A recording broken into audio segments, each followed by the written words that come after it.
할렐루야. 네, 할렐루야. 우리 주님을 찬양합니다. 오늘 읽으신 말씀은요. 구약성경 열왕기하 6장 1절에서 14절까지의 말씀입니다. 여러분, 이 두 가지 사건이 나오고 있는데요. 하나는 이제 쇠도끼, 뭐 금도끼, 은도끼 뭐 그런 게 아니라 쇠도끼, 쇠도끼를 찾는 그런 모습이 나타나고요. 이 제자들과 관련된 일이죠. 그리고 다른 하나는 아람 군대를 물리치는 그 일과 관련해서 엘리사의 역할이 얼마나 큰지 아람 왕과 아람의 부대가 그 한 사람 때문에 쩔쩔매는 그런 모습을 볼 수 있습니다. 여러분 오늘 읽으신 말씀 6장 1절은 이렇게 적고 있습니다. 선지자의 제자들이 엘리사에게 이르되 보소서 우리가 당신과 함께 거주하는 이곳이 우리에게는 좁으니 2절 우리가 요단으로 가서 거기서 각각 한 제목을 가져다가 그곳에 우리가 거주할 처소를 세우사이다 하니 엘리사가 이르되 가라 하는지라. 자, 선지자의 제자들이 엘리사에게 이릅니다. 여러분 이 선지자의 제자라고 적혀 있지만 히브리어 성경을 보면은 그 벤, 그러니까 선지자의 아들들이라고 적고 있습니다. 이 말은 제자 사제의 지간이 사실상은 부자 지간처럼 여겨지는 그런 모습을 볼 수 있다라는 것이고요. 이 자신의 스승을 표현할 때 아버지라고 표현하는 것도 사실은 이 유대 문헌에서 종종 발견되기도 하는데요. 그만큼 이제 엘리사와 엘리사의 제자들이 어떻게 보면 아버지처럼 영적 아버지처럼 존경하고 따르는 모습들을 볼 수 있습니다. 제자가 한 사람이 아니라 제자들이 사실 많았죠. 얼마나 됐을까요? 당시의 제자들이? 예. 일단은 그 엘리야가 이제 승천하는 가운데 엘리사가 따라 붙는 그 장면 기억나시나요? 그때 50명이 붙죠. 그리고 사실상 50명 외에 또 다른 50명을 고려할 때 뭐 150명 이상, 100명, 또 100명 이상이라고 할 수 있겠습니다. 그리고 아시겠지만 그 엘리야가 승천하기 전에 여러 군데 포인트들을 다녔어요. 뭐 베델도 있었고 또 뭐 여리고도 있었고요. 뭐 하여튼 이렇게 다니는 가운데 당시에 이제 엘리야와 엘리사의 사역은 여러 지역을 순회하면서 가르치고 선지자 제자들을 가르치고 또한 순회하면서 돌면서 그들의 이 형편을 보살피고 또한 그들을 이끄는 그런 사역들을 했음을 알 수 있습니다. 그래서 한 곳이 아니죠. 특별히 지금 당신과 함께 거주하는 이곳이라고 할 때 이곳은 어딜까요? 아마 요단에서 이 서쪽으로 8 킬로 정도 떨어진 여리고라고 추정을 합니다. 여리고에도 제자가 있었다는 것을 우리가 그 앞서 보시면은 그 어 이 2장에서 이렇게 옮겨 다닐 때 여리고가 나오지 않습니까? 그때 여리고가 있는데 그 이제 여러 지역 가운데 오늘 나와 있는 2장 5 절에 여리고에 있는 선지자의 제자들이라는 표현이 나오는데요. 아마 여리고라고 추정할 수 있겠습니다. 그래서 그들이 요단으로 가서 요단은 요단 강가죠. 강가에는 아무래도 수목이 좀 많은 편입니다. 거기서 제목을 가져다가 거주할 처소를 세웁시다. 그러니까 엘리사가 허락을 하는 거예요. 여러분 여기만 하더라도 당장 이전 말씀들이 생각이 납니다. 이 분명히 나아만 장군이 그쵸? 상당한 그 재물을 주었을 때 제가 어제 또 어제 엊그저께도 나누었지만 여러분 이 신학교잖아요 사실은. 이 선지자 제자들이 있는 곳은 신학교거든요 당시에. 그럼 주면은 신학교 후원 "아유 감사합니다." 하고 받아 가지고 당장의 필요성이 있는 이 재정을 가지고 이 교실을 더 짓든가 뭐 여러 가지 할 수 있었는데 그걸 다 거절합니다 아무런 상관없이. 그리고 이제 좀 "처소를 세우자."라고 하니까 "가자. 가라."라고 합니다. 그래서 이제 그런 필요들이 있음에도 불구하고 당시에 필요들이 있었음에도 그런 이 막대한 재물을 거절하고 그 가운데 그 형편에 맞추어서 그냥 그 형편에 맞추어서 이 선지자 신학교를 진행시키는 것들을 필요를 돌보고 진행시키는 것을 볼 수 있는데요. 가라라고 하니까 3 절에 선지자 제자 중 하나가 말합니다. 청하건대 당신도 종들과 함께 하소서 하니 엘리사가 이르되 내가 가리라 하고 엘리사도 함께 동행합니다. 갑니다. 그리고 4절 드디어 그들과 함께 가니라. 무리가 요단에 이르러 나무를 베더니, 자 가서 이제 무리가 요단에 이르죠. 그러니까 여리고에 있는 선지자 신학교에서 이제 요단가에 가 가지고 나무를 뱁니다. 5 절. 한 사람이 나무를 벨 때에 쇠도끼가 물에 떨어집니다. 아무래도 이제 이렇게 나무를 이렇게 찍다가 탁 할 때 이 쇠도끼랑 그 잡고 있는 그 나무의 부분이 분리가 돼서 아마 떨어진 것 같습니다.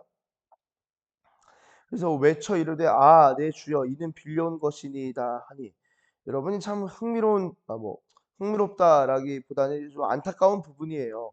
쇠도끼도 없어 가지고 학교에 쇠도끼조차도 지금 빌려온 겁니다. 얼마나 궁핍한지를 알 수 있겠죠. 특별히 여기서 "외쳐 이르되"라는 것을 이제 히브리어 원문으로 보면요. 이 "외쳐 이르되"라는 것이, "외쳤다"라는 것이 이 굉장히 이 "절망했다. 절규했다."라는 것입니다. 너무나 궁핍해서 스스로 그것을 지으려고 하는 건데, 어디 뭐 와서 건축해 주는 것도 아니고 직접 그 제자들이 하는 데 있어서 그 빌려온 것조차 지금 잃어버린 상황이니까 얼마나 속이 탑니까? 이들이 하나님을 경외하는 마음으로 그렇게 학교들을 짓는데 이 어려움을 경험하니까 힘들어하는 것이죠. 그러니까 6 절, 열왕기하 6장 6 절입니다. 하나님의 사람이 이르되 어디 빠졌느냐 하매 그곳을 보이는지라 엘리사가 나뭇가지를 베어서 물에 던져서 쇠도끼를 떠오르게 하죠. 그러면서 7 절에 이 쇠도끼가 떠오르니까 이르되 너는 그것을 집으라 하니 그 사람이 손을 내밀어 그것을 집으니라. 자, 집으라 하니까 그 사람이 손을 내밀어 그것을 집습니다. 여러분, 아주 재미난 일이 일어난 거예요. 뭐 아까 말씀드린 대로 금도끼냐 은도끼냐 이게 아니라 이 쇠도끼를 잃어버렸는데, 그 상황에서 엘리야가 나뭇가지 던지니까 쇠도끼가 물에 떠오르는 이 제자들을 돌보는 일이 일어난 것이죠. 여러분, 어떻습니까? 엘리사의 능력이면은 사실 뭐 새롭기를 떠오르게 하는 게 아니라 여러 금도끼도 가지고 올 수도 있고, 주변에 이미 아람의 군대 장관과 컨택을 한 이력도 있고, 왕도 이미 알고 있고, 그러면 충분히 그런 재정도 후원받을 수 있고 그리고 도움을 받을 수도 있는데요. 그렇지 않습니다. 그 엘리사의 경우는 그 시대에 맞게, 형편에 맞게 그냥 살아가는 모습을 볼 수 있고요. 그리고 한 가지 더 생각해 보실 수 있는 게, 여러분의 엘리사는 남유다 선지자입니까? 북이스라엘 선지자입니까? 북이스라엘 선지자죠. 예, 맞습니다. 북이스라엘 같은 경우는요, 사실은 남유다와 달리 이 왕들이 이 악한 왕이었다고요. 그리고 지금 엘리사 당시의 왕이 누구라고요? 저희가 앞서 나왔고, 그리고 9장 가서 만날 바로 여호람, 요람.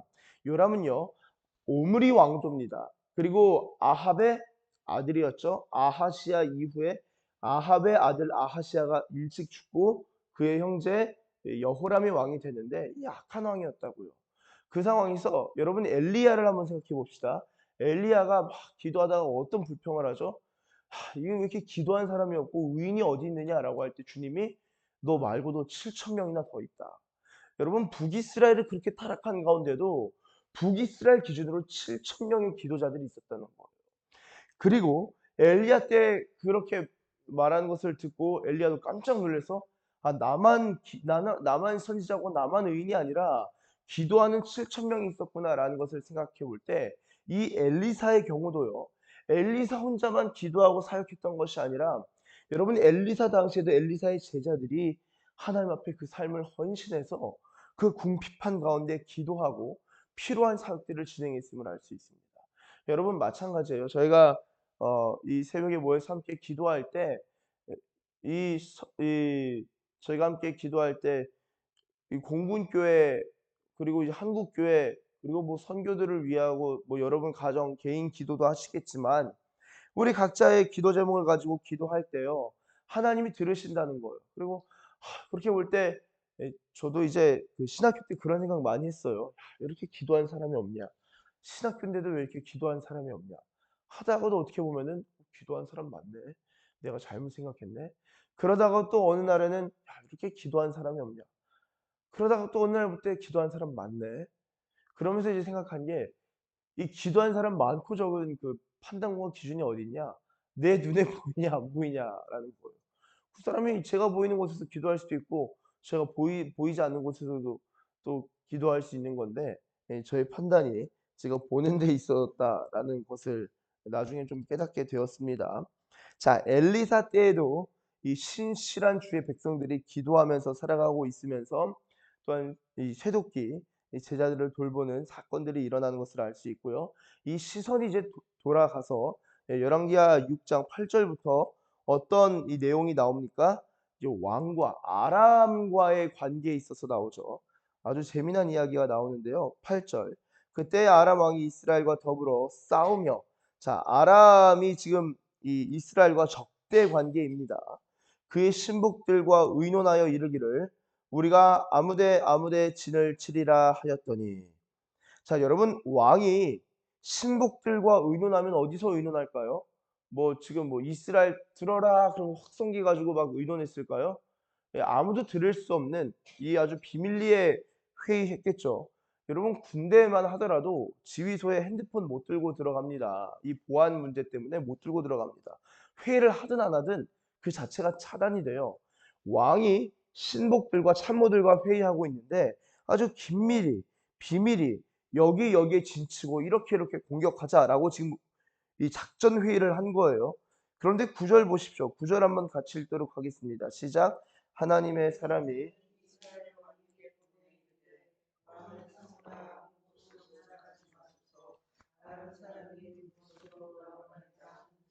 아멘. 재밌죠?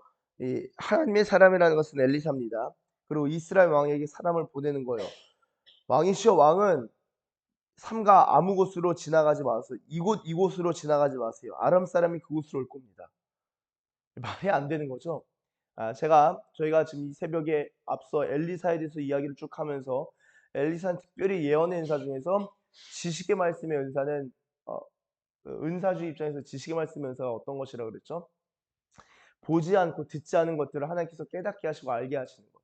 그래서 기도하다 보면은 하여튼 그 이제 뭐 어떤 분은 이제 투시도 은사의 하나의 일종으로 여기시더라고요. 투시의 경우도. 뭐 아무쪼록 뭐 거기까지 생각을 하지 않는다 하더라도 엘리사가 기도하는 가운데 아람 왕과 아람의 신하들이 이 작전 회의하는 모습이 보이고 기도하는 가운데 그들이 어떤 이야기가 주고받았는지가 알아지는 거예요. '아, 요거는 주님께서 알려주시는구나.' 그래서 이스라엘 왕한테 "고거 조심하세요."라고 이제 지휘 조언인가요? 뭐 참모로서 이게 이제 조언을 드린 거예요. 그러니까 10절 이스라엘 왕이 하나님의 사람이 자기에게 말하여 경계한 곳으로 사람을 보내 방비하기가 한두 번이 아니지라. 이건 뭡니까? 때때마다 제대로 다 방비하고 있는 거예요. 그러니까 11절 이러므로 아람 왕의 마음이 불안해져 가지고 그 신복들을 불러 이르되 우리 중에 누가 이스라엘 왕과 내통하는 것을 내게 말하지 아니하느냐 하니. 이거 지금 누가 우리 중에 지금 스파이 있는 거지. 어디 가서 이스라엘한테 말하는 거예요. 너희 중에 누구야? 너야? 너야? 아닙니다. 아닙니다. 지금 그런 얘기예요. 마음이 불안하다. 이 불안하다도 이제 히브리어 이 불안하다라는 동사를 명사로 보면은 태풍. 그러니까 이제 막 마음에 소용돌이가 치는 거예요. 막 어려워지는 거예요, 불안해서.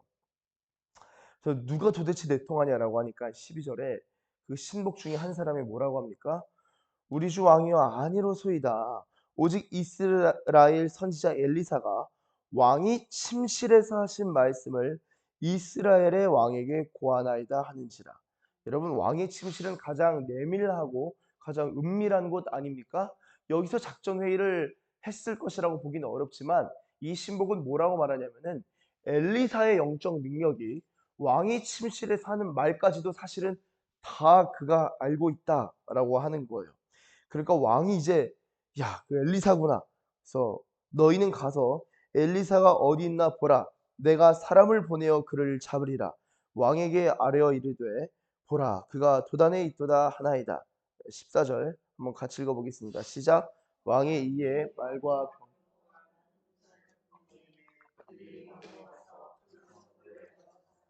아멘. 자, 이 재미난 게 있어요. 여러분, 이 성경을 저희가 한글로 읽어서 그렇지만 이 히브리어 원어로 보면은 그렇다고 제가 히브리어를 잘하고 막 읽는 것은 아닙니다. 어렵습니다만 이제 관련된 이제 학자들의 분석들이 있을 거 아니에요. 보면은 이 워드 플레이가 있습니다. 워드 플레이. 자, 뭐냐면요. 우리 7 절을 보시면은 이 쇠도끼 관련해서 어 이제 엘리사가 말하죠. "너는 그것을 집으라 하니 그 사람이 손을 내밀어 그것을 집으니라." 손을 내밀다가 이제 샬라흐거든요. 샬라흐가 보내다라는 의미인데 손을 샬라흐해서 그것을 라카흐 집으니라라는 거예요. 그렇게 해서 쇠도끼를 집습니까? 못 집습니까? 쇠도끼를 집어내죠. 자, 그런데 이제 아람 군대와 관련해서 보도록 하겠습니다. 자, 3 절에 13 절에 아람 왕이 엘리사를 잡으려고 하는 거예요. 그래서 "너희는 가서 엘리사가 어디 있나 보라. 내가 사람을 보내어 그를 잡으리라. 사람을 샬라흐하여 그를 라카흐하리라."라는 겁니다. 자, 그럴 때 지금 이 두 사건을 어떻게 보면은 열왕기하 기자가 기록하면서 이게 웃긴 거예요. 웃긴 거예요. 뭐냐면은 쇠도끼는 그냥 집을 수 있었습니까? 원래는 못 집었습니까? 쇠도끼 지금 잃어버린 거거든요. 집을 수가 없는 거예요. 그 남한테 빌려서 어려운 건데 그 집을 수 없는 것을 하나님께서 엘리사를 통하여서 쇠도끼가 떠오른다는 게 말이 안 되는데 쇠도끼가 가라앉아야죠. 근데 떠오르는 것 가운데 그것을 손을 내밀어서 잡게 됩니다. 그런데 여러분 엘리사는요 누구나 다 아는 거예요. 어디 있는지도 알아요. 나중에 보시면 아시겠지만 엄청난 전투가 일어납니다. 여기서. 이 영적인 전쟁이 일어나는 것을 볼 수 있는데요. 제가 아주 많이 묵상하고 아주 좋아하는 본문이 이제 내일 나옵니다. 자, 아무쪼록 아람 왕은요 선지자가 어디 있는지 알았어요. 그래서 사람을 보내어서 샬라흐해서 그를 잡으려고 하는데 결국엔 잡지 못하는 것을 보게 됩니다. 그리고 아람 군대가 도망하는 것을 또한 나중에 결과론적으로 볼 수 있게 되죠. 사랑하는 우리 서산 기시교회 가족 여러분, 우리가 하나님을 의지하고 의뢰하고 산다는 것은요. 엘리사가 그의 제자들을 돌보는 것 이상의 의미입니다. 엘리사가 그의 제자를 돌보는 것 이상으로 하나님은 오늘 우리의 삶을 이 쇠도끼 하나의 문제를 가지고도 우리를 돌보시고 필요하다면 그 쇠도끼도 찾게 하시는 분이셔요. 네, 저도 그렇고요. 집에 물건 잃어버릴 때요. 기도합니다. 주님 그 물건이 어디 있습니까? 여러분 기도하시나요? 이런 경우들이 있어요. 야, 그거 가지고 어떻게 기도하면 하나님 찾아주시냐? 여러분 하나님은요. 엘리사조차도 잃어버린 쇠도끼 찾게 돕는데요. 그렇다고 뭐 그걸 잃어버린 물건을 다 찾지는 않지만 때로는 이 진짜 제가 이게 너무 중요한 것 같은 경우는 앉아서 기도를 아예 해요. 저 같은 경우는. 막 기도를 하면은 떠오르는 장면이 있어요. 그러니까 가서 기도보다가 찾는 경우가 한두 번이 아니지만 네. 농담이 아닙니다. 예.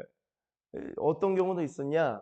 제가 한번 나눈 적도 있죠. 한 번은 저희 이제 멘토 목사님 제가 이제 찾아가서 이야기를 하는데 "너가 몇 년 전에" 그 뭐 대략 한 7-8년 전이에요. "했던 말을 나는 아직도 기억한다." 제가 이제 고등학교 때 이제 목사님이셔서 제가 어렸을 때 뭐 유치원 때나 초중고 때 꿨던 꿈들, 환상들을 쭉 아무도 그걸 이해해 줄 수 없으니까 그 목사님한테 가서 이런저런 이야기를 하면은 재밌게 다 들어 주시고 해석도 해 주시고 기도도 해 주셨어요. 그래서 제가 이제 그거 뭐 나중에 신학교도 가고 목사안수도 받고 뭐 결혼도 하고 애도 낳고 아내도 뭐 박사과정 들어가는 그 모든 과정 가운데서 연락을 계속하니깐요. 근데 이제 "네가 옛날에 이렇게 이렇게 말했던 것을 기억한다. 그래서 제가 좀 다른 방향으로 가는 것 같으면은 너 그 방향 아닌 것 같다." 그런 적도 있었어요. 그러면은 제가 도대체 무슨 말을 했습니까? 제가 여쭤봤어요. 안 알려주시는 거예요. "네가 기도해 봐라. 네가 기도해 봐라." 어? 나 하여튼 내가 볼 때도 맞지 않다. 저 무슨 말을 했길래 그럽니까? 안 알려주셔서 제가 열받아 가지고 한 번은 그 찾아뵙고 인사드린 다음에 화가 나 가지고 그래서 뭐 화가 난 건 아니고 '아 도대체 뭐냐?' 싶어서 바로 지하에 기도실 내려가서 기도를 막 하는데 제가 고등학교 때 그 목사님께 드렸던 말씀이 하나 떠오르는 거예요. '진짜 그건가?' 갑자기 그게 생각도 안 나고 있다가 기도를 하는데 떠오르는 거예요. 여러분 기도하면요. 주님이 10년 전에 하셨던 말씀도 사실은 기억이 납니다. 이게 되게 재밌어요, 기도하다 보면. 정말 주님이 주셨던 약속들은 이게 기억이 나요. 그리고 이게 기도 가운데 하나님이 믿음을 주시는 거고 그 부분을 가지고 "더 기도하라."라고 주시는 거죠. 기도를 해야만 알 수 있는 거예요. 제가 기도 끝나고 다시 바로 올라가서 "목사님 혹시 제가 드렸던 말씀이 그때 이런 말입니까?" 하니까 목사님이 고개를 끄덕이시더라고요. 여러분 기도하고 말한 것들도 기억날 때가 있습니다. 사랑하는 여러분, 하나님께서 우리를 돌보실 때 쇠도끼도 찾을 수 있도록 세심하게 돌보실 뿐만 아니라 적군이 말하는 것조차도 엘리사를 통하여 하나님이 이스라엘을 보호하시고 둘러 진치시는 것을, 이스라엘을 보호하시는 것을 알 수 있습니다. 제가 이 엘리사 엘리야 이 본문을 다루면서 드렸던 말씀이 엘리야 엘리사를 생각할 것이 아니라 예수님을 생각해야 되고, 예수님이 우리와 함께 하신 것을, 그리고 예수님만 생각할 것이 아니라 예수님이 이제는 우리에게 성령님을 보내주신 것, 엘리사가 제자를 돌보는 것보다 예수님이 제자를 돌보는 게 훨씬 더 강력한 사랑과 강력한 능력이 있었고, 이제는 성령 하나님이 우리를 돌보시기 때문에 우리를 하나님의 사랑 가운데 깊이 인도하시고 필요한 경우 우리 가운데 능력을 부으신다는 것을 여러분, 우리가 말씀을 통해서 충분히 믿고 확신할 수 있습니다. 사랑하는 여러분, 하나님께서 우리를 그렇게 돌보시고 사랑하신다는 것을 오늘 말씀을 통하여 믿고 확신하는 가운데 오늘도 기도의 제단을 쌓으시고 주님과 친밀하게 교제하시기를 예수님의 이름으로 축복합니다. 기도하겠습니다. 하나님 감사합니다. 주님, 찾을 수 없는 쇠도끼를 손을 내밀어 잡게 되는 것을 보게 되고, 아람 왕이라 할지라도 사람을 보내어 그를 잡으려고 할 때 잡지 못하는 것을 보게 됩니다. 하나님, 오늘 우리의 삶이 하나님 쇠도끼 하나도 찾지 못해서 하나님 쇠도끼 잃어버린 것 때문에 절규하고 내 주여라고 절규하고 낙심할 때에 주님, 우리의 필요를 아시고 돌보시는 하나님이신 줄로 믿습니다. 또한 하나님, 우리의 삶에 있어서 우리의 삶을 곤경으로 빠뜨릴 만한 아람의 왕과 그들의 군대 장관들 신복들이라 할지라도 하나님, 주께서 우리를 보호하시면 그들의 계획과 적들의 계략이 수포로 돌아가게 되는 것을 보게 됩니다. 주님, 우리의 삶을 그렇게 돌보시고 우리의 삶을 인도하시니 주여, 이 새벽에 나와 새벽 제단을 쌓는 주의 백성들의 기도를 주님 들으시고 그 필요와 그 삶과 그 현실을 돌보아 주시옵소서. 하나님, 쇠도끼를 가지고 기도한 자가 있습니까? 하나님, 그렇게 정말 미미한 것이라 할지라도 주님께서 들으시고 응답하시는 줄로 믿사오니 삶의 작은 일에라도 주님을 의지하고 의뢰하고 신뢰하는 자들 되게 하여 주시옵소서. 하나님, 우리 삶의 큰 일일지라도 하나님, 우리가 곤경에 빠지는 이 아람 왕이 하나님 우리를 어렵게 할지라도 주님, 그 계획과 그 계략과 하나님 그 모든 진로를 주님께서는 그것을 막으시고 보호하시는 줄로 믿습니다. 여호와의 보호하심과 돌보심을 경험하는 주의 백성들, 새벽의 사람들, 서산기시교의 모든 교우들 되게 하여 주시옵소서. 감사드리며 예수님의 이름으로 기도드립니다. 아멘.